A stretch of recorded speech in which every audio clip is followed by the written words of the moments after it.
I make a lot of money as an endodontist. And a few years ago, I decided I'm gonna work extra hard, I'm gonna work extra long hours and work more days per week so that I could achieve my goal and earn over $1 million in active income. And guess what? I set my mind to achieve that goal and I did it. I was now making ball player money. And that makes me rich, right? I've made it. I'm actually making professional athlete money now. But for some reason, I just didn't feel like it. Something was missing.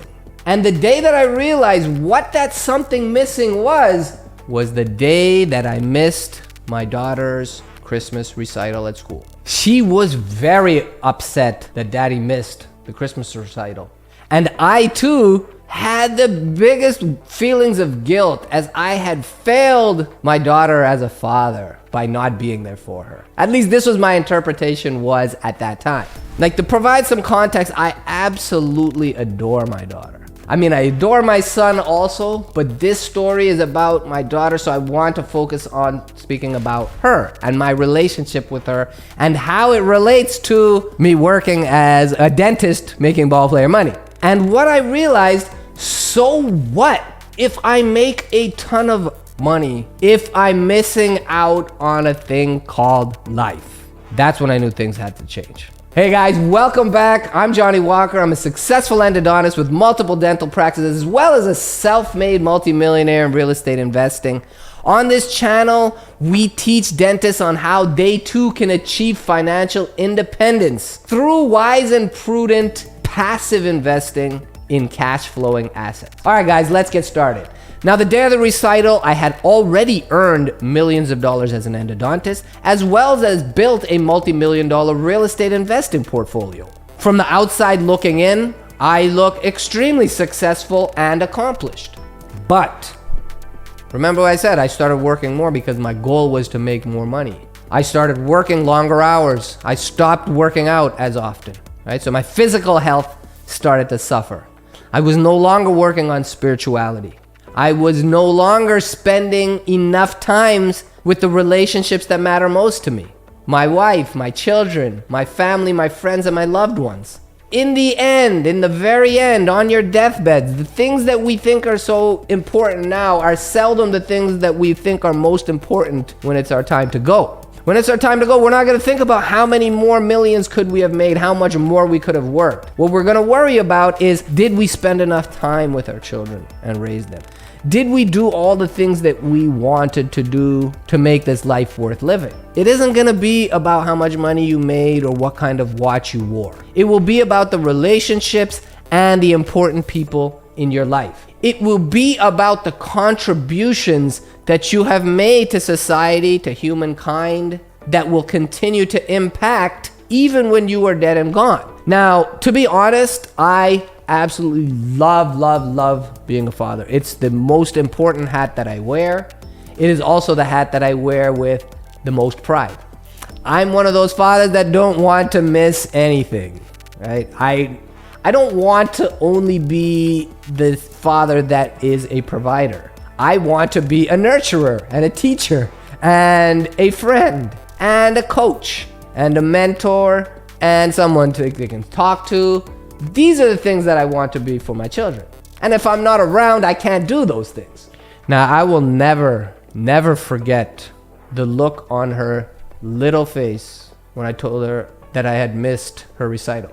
She had on a red frilly dress with white lace. She had her hair in curls, bouncing and springy. She looked like a little angel. And I remember I had walked in late because I had seen a late patient, ran into traffic, and by the time I got to the recital, I had just missed her on stage. When she saw me, she ran up to me and she said, Daddy, Dad, did you see me singing?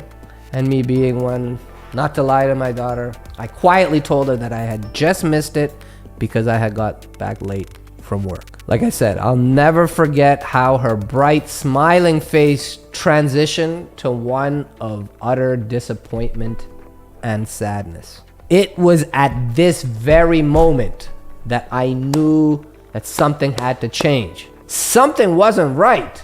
This is what allowed me to shift my mindset And that led me on a journey to discover passive investing.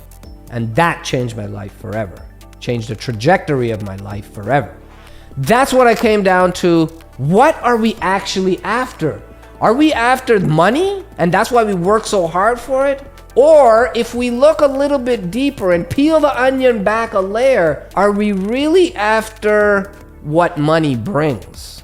You see, money is a means to an end. I used to think money is the ends. We have to work hard, we have to make $1 million, that's the way to be successful. But if you don't have time to do the things that you want and spend it with the people that you want, it doesn't matter how much money you have if you don't have the freedom of time to do the things that you want to do with it. I needed a mindset shift to go from being an active real estate investor, a guy that's dependent on exchanging time for money, where I have to work more in order to earn more. That's working backwards. That's not the right way to do it. That's when I realized passive investing is the way to go. Building passive income from multiple sources is the key to financial freedom. Focusing on building multiple sources of passive income meaning without your involvement, without you exchanging time for money, without you working, this is money that is always being earned, no matter what you're doing. This is the income that comes in, whether it rains, whether it's hails, whether it's sleet, whether it's sun, whether you're on vacation, whether you're sick, whether you're working or you're dead. That's the beauty of passive income. And what I did from that point on is I started completely focusing and giving all my intentional thought when it came to finances on how I could decrease my need to work with my two hands without decreasing my income. By doing this, I started to develop cash flows and multiple sources of income. Remember, where your intentional thought goes is where your world will manifest around you. All the energy I put out as it pertained to finances was towards passive investing and passive sources of income.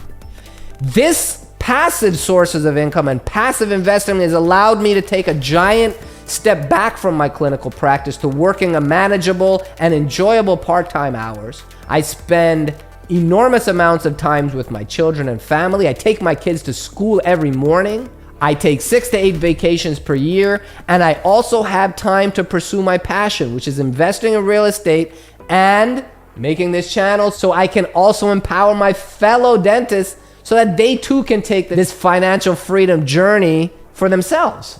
I'm extremely passionate about investing in real estate and educating my fellow dentists on how they too can achieve financial freedom. And most importantly, I can now afford to spend enormous amounts of times with my family and loved one.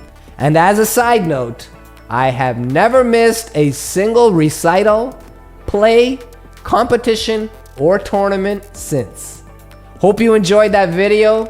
If you are interested in learning more about passive real estate investing, visit us on our website below. You can fill out a questionnaire below, join our Passive Investor Club so that you don't miss out on any of our exciting investment opportunities. Until next time, guys, click on the next video right over here so that you can continue your walk of wealth.